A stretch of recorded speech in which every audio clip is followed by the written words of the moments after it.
예수님이 바디메오를 부르셨습니다.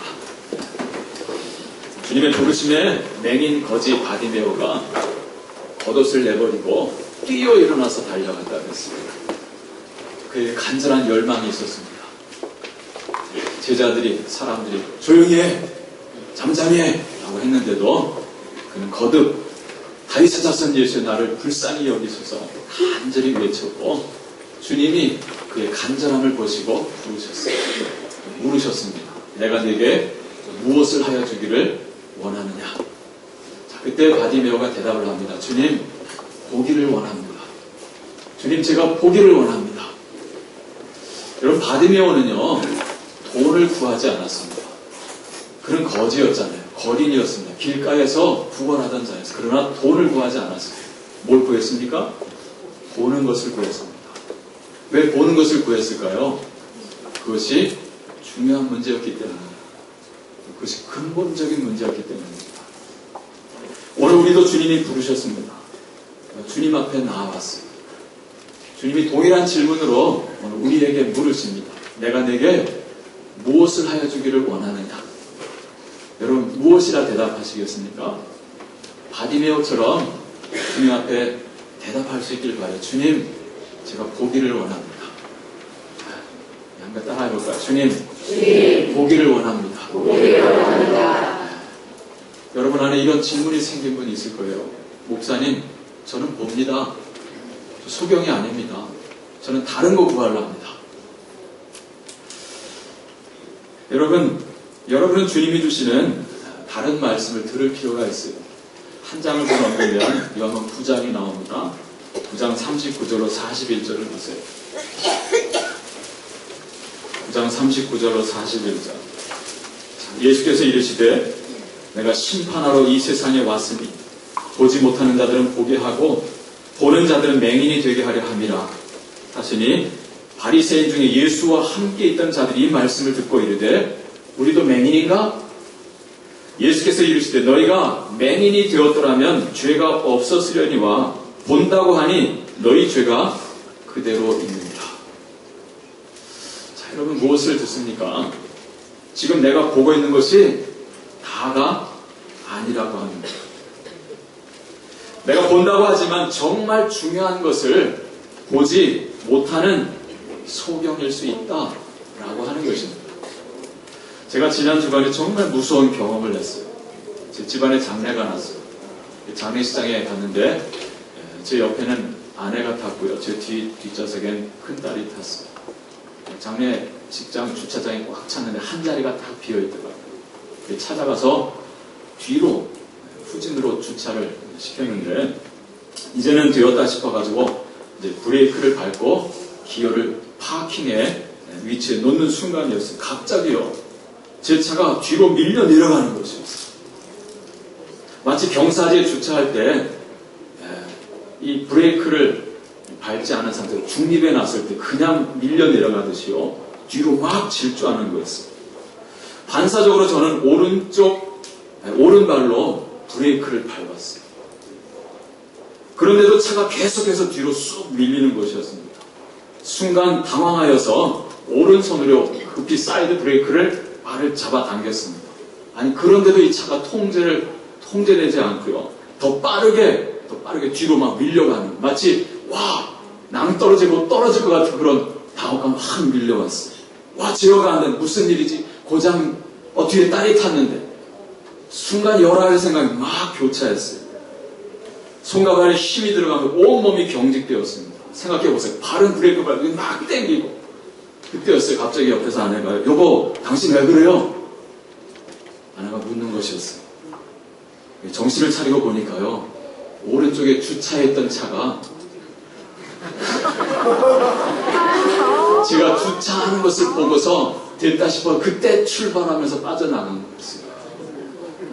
저는 그 차는 당연히 서 있는 것으로 생각하면서 제 차가 뒤로 밀려나는 것을 생각합니다. 순간 착시 현상을 착시해요. 얼마나 당황했는지. 여러분, 그 당혹스러움은요, 경험해보지 않은 분은 모를 거예요. 여러분, 우리가 본다고 하지만요, 우리가 본다고 하는 것이 이렇게 불완전한 거예요. 그래서 바울은 말했습니다. 고린도서 4장에서 우리가 주목하는 것은 보이는 것이 아니요 보이지 않는 것이니 보이는 것은 잠깐이요 보이지 않는 것은 영원함이니라 그랬습니다. 이것이 오늘 우리가 이 바디메오의 기도로 우리가 주님 앞에 구해야 할 이유입니다. 주님, 내가 보기를 원합니다. 주님, 내가 보기를 원합니다. 주님은 그의 눈을 뜨게 해주셨고 바디메오는 그 길에서 예수를 좇으니라 그랬어요. 예수의 사람, 예수의 제자가 된 것이죠. 그는 세상 보기를 원치 않았어요. 주님 보기를 원합니다. 주님 보기를 원했고 그 주님을 그 길에 쫓아갔다라고 하는 거예요. 여러분, 이것이 우리가 구해야 될 첫 번째 기도입니다. 주님, 내가 주님 보기를 원합니다. 함께 따라해볼까요? 주님, 주님 보기를 원합니다. 주님 보기를 원합니다. 이것이 우리의 첫 번째 소망이 되어야 돼요. 다른 것 보는 거 아니에요. 주님 보기를 원합니다. 이른 아침 예수께서 성전에 들어가서 백성을 가르치시는 중이었어요.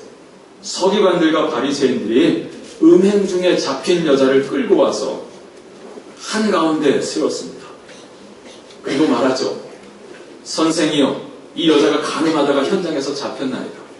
모세는 율법에 이러한 여자를 돌로 치라 명하였거늘 당신은 어떻게 말하겠소?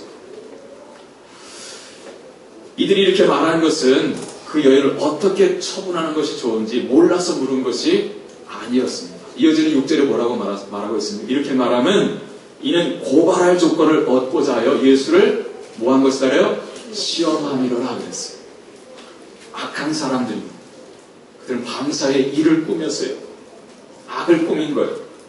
그같이 예수가 전과 같이 성전에서 백성들을 가르치실 것이다 라고 하는 것을 알고 그 시간에 맞춰 일을 꾸민 거예요. 어떻게 해요?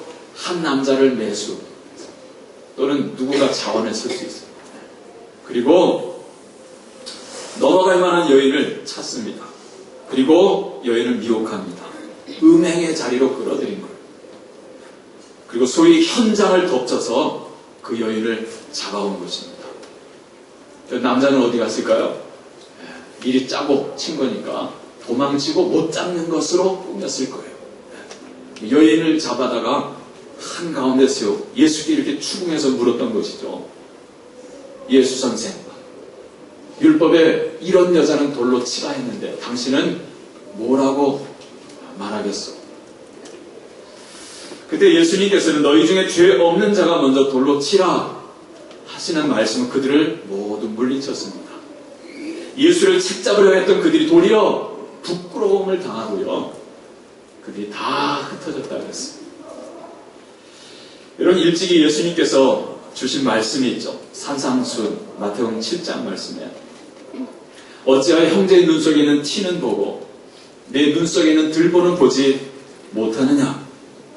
보라, 내 눈 속에 있는 들보가 있는데 어찌하여 형제에게 말하기를 나로 내 눈 속에 있는 티를 빼게 하라 하겠느냐. 외식하는 자여, 먼저 내 눈 속에 있는 들보를 빼어라. 그 후에야 내가 밝히 보고 형제의 눈 속에서 티를 빼라. 여러분, 오늘 여기 이들 서기관들과 바리새인들이 여인의 눈 속에 있는 티는 보면서 자기들 눈 속에 있는 들보를 보지 못했던 까닭은 무엇일까요? 오늘 그들이 주님 앞에서, 그 사람들 앞에서 이 부끄러움을 당한 까닭, 그들의 그 모든 악이 백일하에 드러난 그 까닭은 무엇일까요? 그것은 주님을 그들이 보지 못했기 때문입니다. 그들이 주님을 알지 못했기 때문. 이것이 그들의 악함이 드러나고 부끄러움을 당한 이유입니다. 자, 오늘 그들이 예수님을 어떻게 부르고 있습니까? 선생이여 그랬어요. 선생이여. 이건 뭘까요? 내가 좀 아냐? 그래서 내가 좀 백성들을 가르치고 있느냐? 라고 하는 비아냥거리입니다. 율법이라면 내가 우리 많지 않으냐? 라고 하는 것이죠. 여러분, 여기 서기관들, 그들은 누구입니까? 그들은 허무한 날 율법을 연구하고 그리고 백성들의 율법을 가르치는 율법학자들이었어요. 바리새인들은 누굽니까?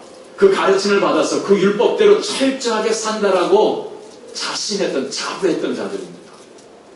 자, 그런데 지금 저 북쪽 갈릴리 나사렛 아주 촌동네 사람이 예수라고 하는 자가 성전에서 이 초막절에 사람들을 가르치고 있는 거예요.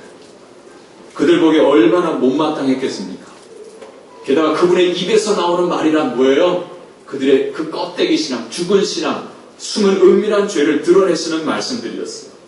이에 그들은 예수님을 미워했고요. 예수님을 제거하고 싶었던 거죠.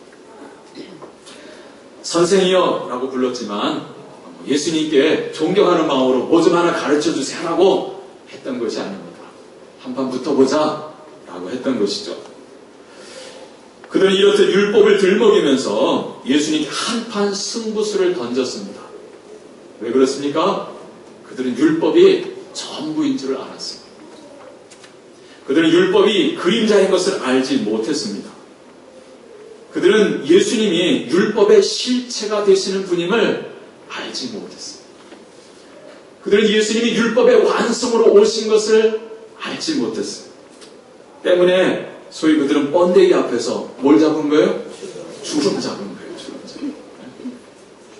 그런데 여러분, 그림자가 완전합니까? 불완전하잖아요. 우리가 그림자를 보고서 야 저게 뭘까? 하고 맞서보는 그런 게임들 어려서 해봤잖아요. 여러분 가늠해 볼 수는 있어요. 그러나 완전하진 않습니다. 실물을 보는 것만 못합니다. 그런데 이 서기관들과 바리새인들은요, 율법의 실체가 되시는, 실상이 되시는 주님이 지금 눈앞에 계신데 그 앞에서 율법을 들먹이면서 예수 선생 하면서 따졌던 거예요. 얼마나 무서운 일입니까? 또한 12절에서 예수님은 당신을 세상의 빛이다 그러셨어요. 예수님은 세상의 빛으로 오셨습니다. 저 해하나가 별 같은 빛이 아니라 참 빛이다 생각돼요. 빛으로 오셨어요. 자, 그러나 사람들이 어떻게 그 주님을 거부했습니다. 요한복음 1장부터 이것을 분명하게 말하고 있죠. 참 빛, 곧 세상에 와서 각 사람에게 비추는 빛이 있었나니 그가 세상에 계셨으며 세상은 그로 말미암아 지은 바 되었을 때 세상이 그를 알지 못하였고 자기 땅에 오매 자기 백성이 그를 영접하지 아니하였다 그랬어요. 이런 빛이 있는데 빛을 거부한다? 그러면 나는 뭐가 되는 거예요? 어둠이 되는 거죠. 어둠. 그래서 요한복음 1장 5절에 말하는 빛이 어둠의 빛이 돼 어둠이 깨닫지 못하더라 그랬어요. 오늘 본문의 서기관들과 바리새인들은 빛 대신 예수님을 앞에 두고도 그 빛을 보지를 못했습니다. 빛 대신 주님을 보는 눈이 없었기 때문에 자신들이 어둠인 것도 깨닫지를 못했어요. 그리고 그 아침 그들은 어둠의 일을 도모했던 것입니다. 여인을 함정에 빠뜨려서 예수님을 책잡을 빌미로 삼았던 것이죠. 그들은 이렇듯 어두움이었으면서도 본다 라고 말하니 그들은 스스로 속고 또한 속이는 자들이었던 거예요. 때문에 그들은 자기들 눈 속에는 들보는 보지 못하고 여인의 눈 속에는 티를 빼내겠다라고 그 아우성을 쳤던 것이고, 그리고 빛 대신 주님 안에서 티를 찾으려고 했던 것입니다. 이게 얼마나 어리석고 이 얼마나 우스운 일입니까? 이 얼마나 부끄러운 일입니까? 여러분, 그 원인이 어디에 있습니까? 그들이 주님을 보지를 못했기 때문입니다. 주님을 보는 눈이 열려있지를 않았기 때문입니다. 여러분, 눈이 열려서 주님을 보아야 합니다. 율법의 실체가 되시고 율법의 완성으로 오신 이 세상의 빛으로 오신 주님을 보는 눈이 여러분 안에 열리시기를 바랍니다.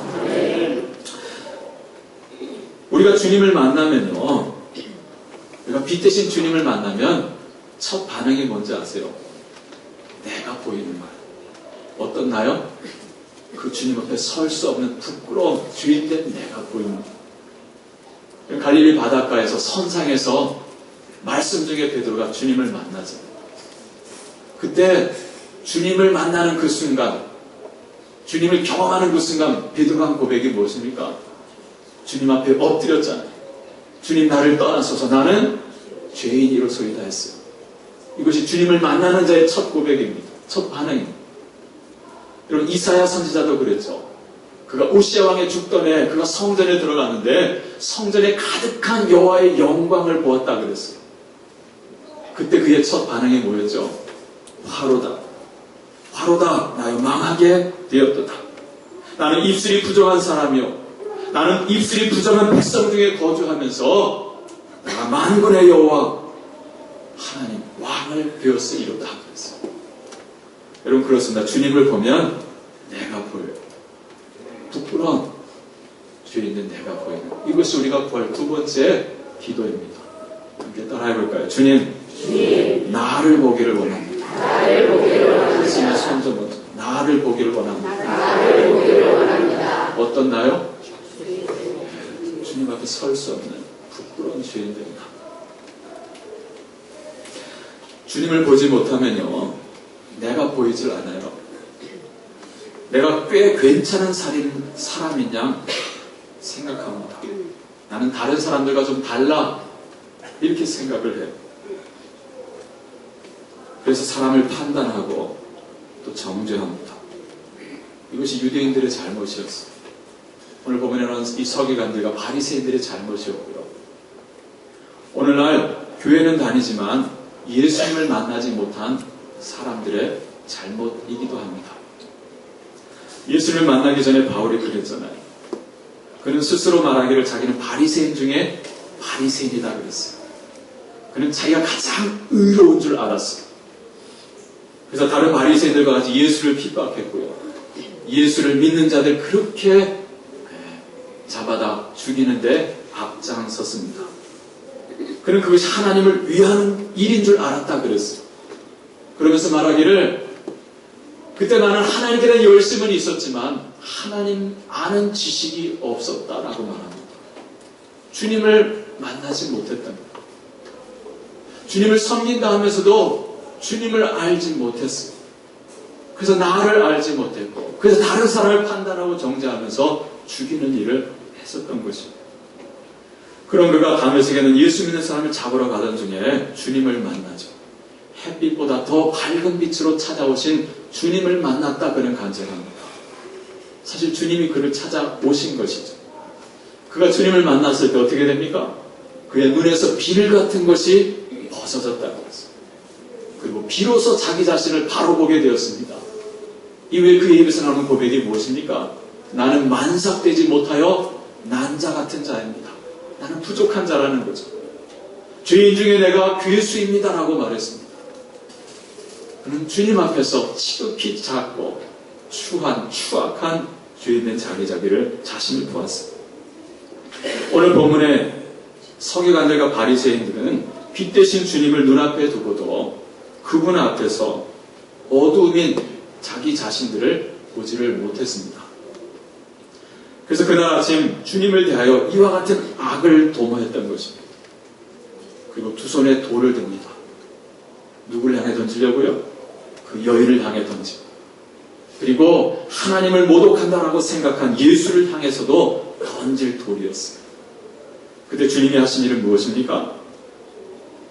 주님이 허리를 굽히셔서 땅에 손가락으로 무엇인가 쓰셨죠. 그들이 막 아우성되는데 그 잠잠해질 때가 계속 뭔가를 쓰셨어요. 무엇을 쓰셨는지는 알 수 없어요. 거기 있는 사람 하나하나씩 쓰면서 그들이 지은 은밀한 죄를 하나씩 적어 내려갔는지 모르겠어요. 잠잠해졌습니다. 주님이 몸을 일으키시고 말씀하십니다. 너희 중에 죄 없는 자가 먼저 돌로 치라. 그리고 다시 몸을 굽히시고 계속해서 써내려가셨습니다. 이에 그들이 예수님의 이 말씀에 어른으로부터 젊은이까지 그 양심의 가책을 느껴서 하나씩 그 자리를 떠났다 그랬어요. 누구만 남았습니까? 여인과 예수님만 남았습니다. 다 흩어졌어요. 그들은 비로소 자신들의 죄를 보았다는 것이죠. 그러나 그들은 들었던 돌을 버리고 그 자리를 떠나는 것으로 반응했어요. 여러분 그들이 그날 그 아침 주님을 좀 더 깊이 좀 더 분명히 다르게 주님을 알았다라고 한다면 그들은 그렇게 하지 말았어야 합니다. 어떻게 했어야 옳습니까? 그 자리에서 돌을 내려놓고 주님 앞에 엎드렸어야 옳습니다. 주님, 나를 떠나소서. 나는 죄인입니다. 나는 어둠이었습니다. 주님을 알아보질 못하고 감히 주님을 해할 생각을, 책잡을 생각을 했습니다. 주님을 떠나 주님 앞에 교만했고 사람들 앞에 우쭐했습니다. 주님, 이 죄인을 용서하소서. 그들은 빛되신 주님 앞에 굴복했어야 옳습니다. 그러나 그들은 그러지 못했어요. 그들은 빛되신 주님을 뒤로 하고 멀리 떠났습니다. 왜 그랬을까요? 자기들 속에는 어둠이 드러나는 것이 싫었기 때문입니다. 요한복음 3장은 말씀합니다. 그 정죄는 이것이니 곧 빛이 세상에 왔을 때 사람들이 자기 행위가 악함으로 빛보다 어둠을 더 사랑한 것입니다. 악을 행하는 자마다 빛을 미워하여 빛으로 오지 아니하나니 이는 그 행위가 드러날까 하며. 여러분, 그들은 빛보다 어둠을 더 사랑했어요. 때문에 그들은 빛 대신 주님을 앞에 두고도 주님 앞에 나아가질 못했고 주님 앞에 자기 자신을 깨뜨려 드리지를 못했어요. 도리어 주님을 등졌고 그렇게 멸망의 길로 그들은 나아갔습니다. 사랑하는 교회 여러분, 주님을 만나는 것이 중요합니다. 주님을 보아야 합니다. 그래서 주님을 알아야 합니다. 이것이 영생이다. 성경은 말씀합니다. 하나님을 아는 것, 그의 보내신 예수 그리스도를 아는 것, 여러분, 이것이 영생이다 그래요. 이것이 진짜 사는 것이다라고 하는 거예요. 주님을 내 안에 모시고 그분 앞에 나를 온전히 맡깁니다. 그래서 주님을 더 깊이 더 넓게 알아가고, 그때 내 안에 어둠은 물러가고 주님은 내 안에 빛이 되는 거예요. 이 놀라운 은혜가 오늘 여러분의 것이 되시기를 주님의 이름으로 축복합니다. 자, 이렇게 우리가 주님 안에서 나를 볼 수 있을 때요, 그때 우리는 비로소 형제를 볼 수 있는 눈이 열리게 됩니다. 자, 이것이 우리가 구할 세 번째 기도입니다. 함께 따라하죠. 주님, 형제 보기를 원합니다. 보되 어떻게 봐요? 삐딱하게 보는 게 아니라 바르게 보는 거예요. 건강하게 보는 거죠. 자, 요한복음 9장에 보면 예수님이 제자들과 길을 가실 때 길가에 날 때부터 맹인된 사람이 있었어요. 마치 바디메오 같은 자였죠. 그때 제자들은 그 사람을 두고 뭐라고 말했습니까? 예수님께, 라비여, 이 사람이 이렇게 맹인으로 난 것이 누구 죄 때문입니까? 자기 죄 때문입니까? 아버지 죄 때문입니까? 그때 예수님께서 말씀하십니다. 이 사람이나 그 부모의 죄로 인한 것이 아니다. 그에게서 하나님의 하시는 일을 나타내고자 하십니다. 그러셨어요. 그리고 주님은 그를 실로암 연못에 보내시죠. 그래서 그의 눈을 또 보게 하셨습니다. 이후에 그가 주님을 변호하다가 유대 공동체에서 출교를 당합니다. 이 소식을 들은 예수님께서 그를 찾아가 다시 만나주시죠. 당신이 그리스도임을 그에게 알려주시고 그에게 믿음을 주시고 그 영혼을 구원하십니다. 그도 바디메오와 같이 그 길에서 예수님을 쫓아가는 예수의 사람이 됩니다. 여러분, 이 이야기 속에서 예수님의 제자들이 행한 잘못은 무엇입니까? 그럼 제자들이 범한 잘못은 무엇입니까?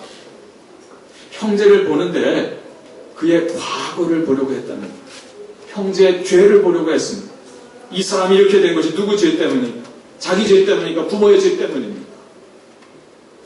여러분, 오늘 우리도 이렇게 사람들을 대할 때가 얼마나 많습니까? 단순한 호기심 때문에 내 호기심을 채우려고, 또는 섣부르게 그를 치유하겠다라고 하면서 그의 과거를 논할 때가 얼마나 많습니까? 그러나 예수님은 달랐어요. 예수님은 미래를 보셨습니다. 당신 안에서 변화될 그의 미래를 보셨어요. 이는 하나님의 영광을 위한 것이다. 이는 그에게서 하나님이 하시는 일을 나타내고자 하십니다. 그를 통해서 이루실 하나님의 비전, 하나님의 목적, 하나님의 영광을 보았던 거예요.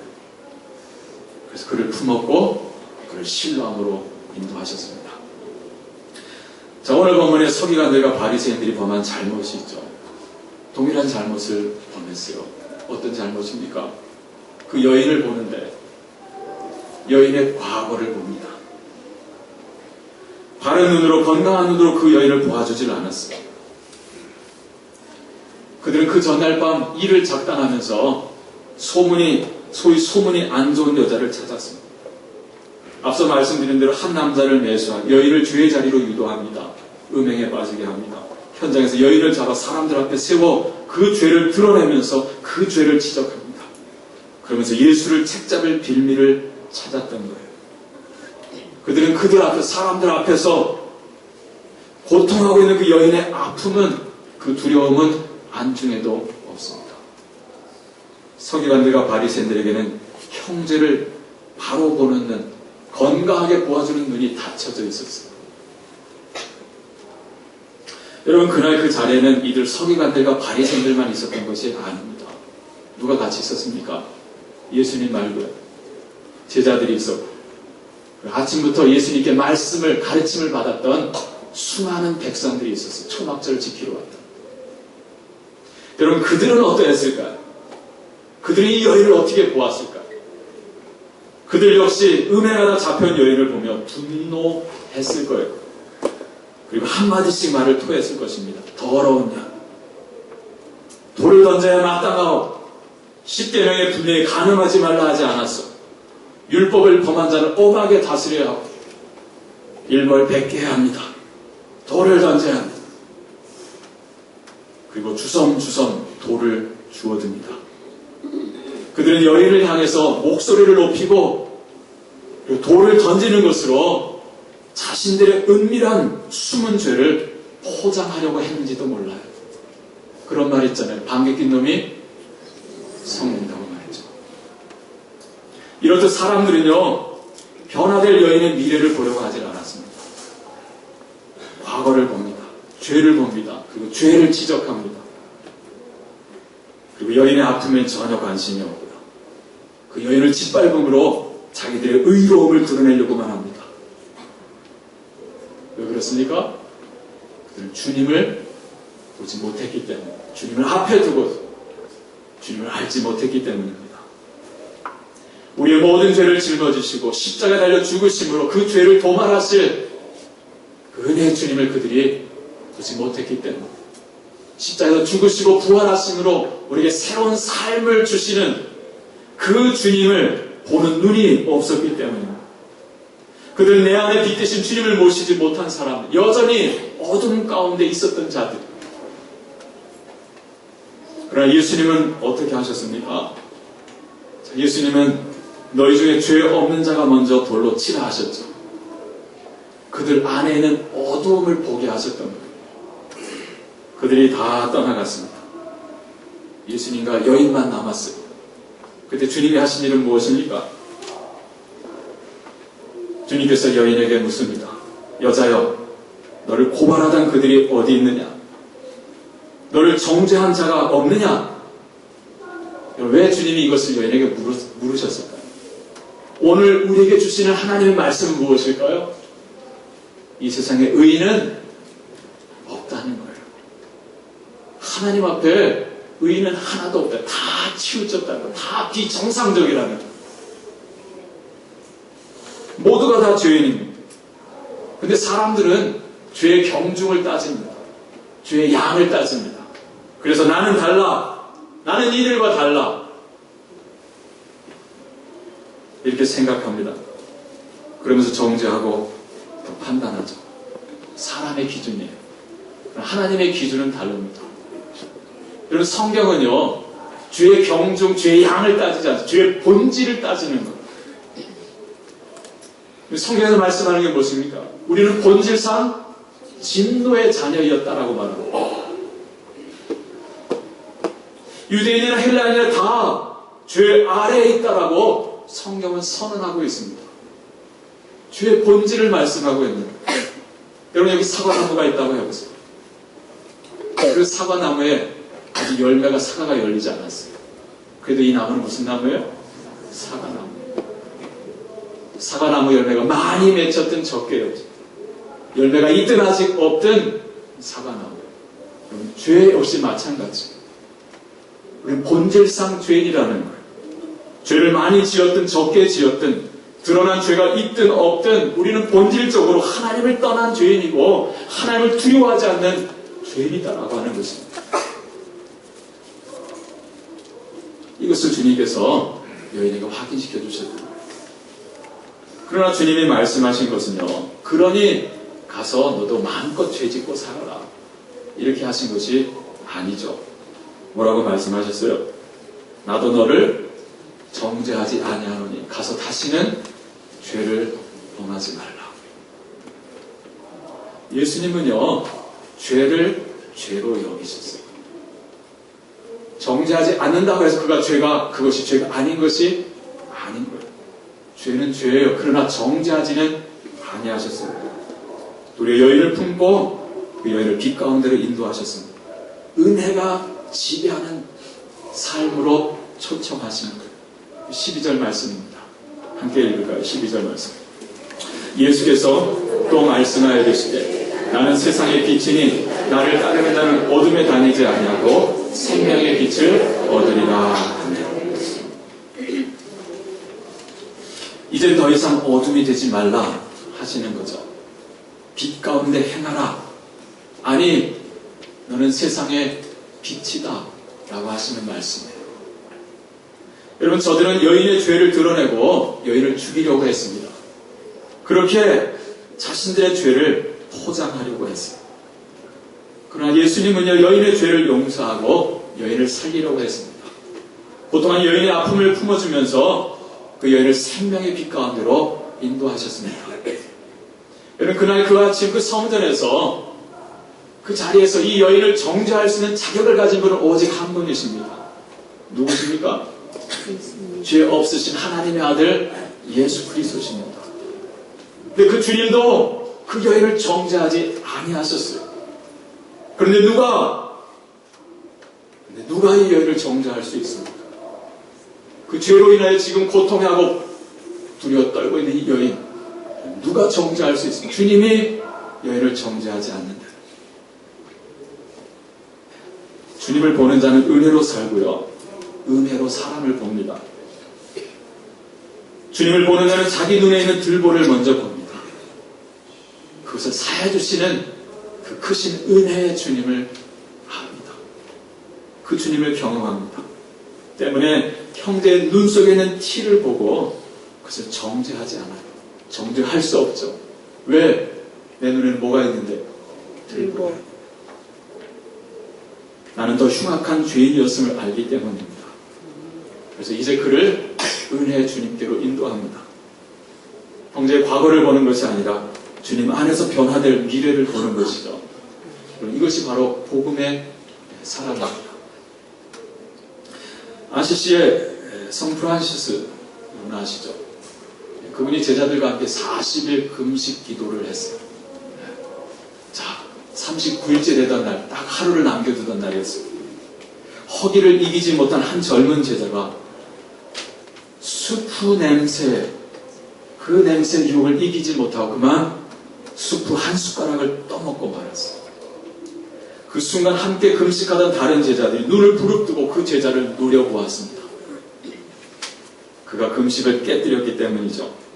그때였습니다. 이 프란시스가 말없이 수저를 집어들더니 그 젊은 제자가 먹던 수프를 천천히 떠먹기 시작했어요. 놀라서 스승을 쳐다보는 제자들을 향해서 성 프란시스가 말합니다. 우리가 금식을 하며 기도를 드리는 것은 우리가 다 예수님처럼 살자고 하는 것인데, 굶으면서 금식하면서 이렇게 서로 미워하는 것보다는 실컷 먹고 사랑하는 것이 더 낫습니다. 여러분, 어떻게 우리가 이와 같은 복음의 사람이 될 수 있을까요? 어떻게 우리가 이렇게 복음의 사람이 될 수 있을까요? 그 길은요, 기도에 있습니다. 앞선 7장 53절과 8장 1절 말씀 함께 읽겠습니다. 7장 53절, 8장 1절 말씀. 다 각각 집으로 돌아가고 예수는 감람산으로 가시니라. 아멘. 자, 여기 다는 누구를 말하는 걸까요? 앞선 7장의 내용을 보면 초막절 절기입니다. 자, 대제사장들과 바리새인들이 사람들을 풀었어요. 예수를 잡아오라고. 근데 예수를 잡으러 갔던 사람들이요, 예수님의 말씀에 감복하여 돌아와 빈손으로 돌아왔어요. 니들 왜 빈손으로 왔느냐? 아우, 예수님처럼 말씀하시는 분이 이제까지 제가 본 적이 없어요. 저희들이 본 적이 없어요. 예수님을 변호했어요. 그랬더니 그 대제사장들과 바리새인이 그들을 향해 분노하면서 저주를 했습니다. 어떻게 예수를 잡아 죽일까? 라고 궁리하는데 그 중에 니고데모라고 하는 사람이 있었어요. 니고데모는 바리새인 중에 한 사람이었고 산헤드린 공회 의원 중에 하나였습니다. 일찍이 예수님께 대한 궁금함을 가지고 한밤중에 예수님을 찾아갔던 사람이죠. 요한복음 3장. 주님을 향한 문이 조금씩 열려가던 자였습니다. 주님을 아는 빛이 점점 밝아오는 사람이었습니다. 그때 그 자리에서 니고데모가 지혜로운 말로 예수님을 변호하고 그 모임을 흩어지게 했어요. 우리 율법은 증거도 없이 사람을 심판하느뇨 해서 그 바리새인들과 대제사장의 모임을 흩은 거예요. 자, 그들이 다 각각 집으로 돌아갔다라고 했습니다. 네, 집으로 돌아갔다. 자, 근데 그들이 집으로 돌아갔는데 그 중에 일부는 모여서 소위 어둠의 일을 도모했던 거예요. 증거를 만들기 위한 거죠. 그래서 밤사이에 그 일을 꾸몄던 것입니다. 한 여인을 데려다가 예수님을 책잡을 빌미를 그들은 꾸몄던 것입니다. 자, 그들이 다 각각 집으로 돌아서 이와 같은 악을 꾸미던 그때 그 밤에 자, 주님은 어디로 갔다고요? 감람산으로 가시니라 그랬어요. 여러분, 왜 예수님이 감람산으로 가셨습니까? 예수님 감람산에 가서 뭐 하셨죠? 늘 기도하셨어요. 한적한 곳에 가셔서 기도할 필요를 느끼셨던 거예요. 여러분, 오늘 이 말씀 7장 53절과 8장 1절이 오늘 이 이야기의 시작에 기록된 데는요, 그 까닭이 있습니다. 무엇입니까? 어떻게 주님을 보는 자가 될 수 있을까? 어떻게 주님의 그 빛 안에서 나를 보고 형제를 건강하게 은혜의 빛 가운데로 인도하는 자가 될 수 있을까? 그 길이 어디에 있느냐? 그 출발이 어디에 있느냐? 기도에 있다라고 하는 것입니다. 여러분, 서기관들과 바리새인들, 그들은 율법에는 밝았지만 기도가 없었습니다. 물론 그들이 기도 생활을 하지 않은 것은 아니에요. 그들은 철저한 기도 생활을 했던 자들이에요. 그는 하루의 시간을 정해놓고 기도했고요. 기도도 아주 길게 했습니다. 그러나 그들의 기도는 외식하는 기도요, 기복적인 기도일 뿐이었어요. 사람들에게 보이기 위한 기도였고요. 기도하면 늘 달라고 하는, 복을 구하는 기복적인 기도뿐이었습니다. 그들에게는 하나님의 임재를 구하는 기도가 없었어요. 24시간 주님과 동행하기 위한 주님을 구하는 기도가 없었습니다. 그들 율법을 연구했고 율법을 가르쳤고 율법을 지킨다라고 자부했지만 그러나 주님을 구하는 말씀, 주님을 구하는 기도가 없었어요. 그들의 눈이 다치고 귀가 다치고 마음이 굳어진 이유가 바로 거기에 있습니다. 말씀과 기도가 중요합니다. 그러나 어떤 말씀, 어떤 기도요?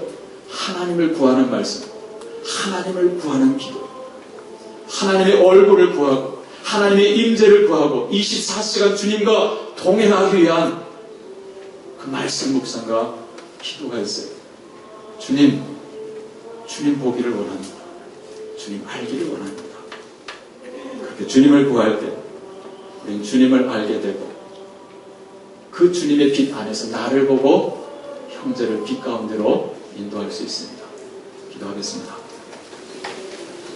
거룩하신 하나님 아버지, 바로 믿기를 원합니다. 건강한 신앙생활 하기를 원합니다. 바디메오처럼 구하는 자가 되게 하옵소서. 주님 보기를 원합니다. 돈을 구하는 자가 아니요 주님 보기를 구하는 자가 되게 하옵소서.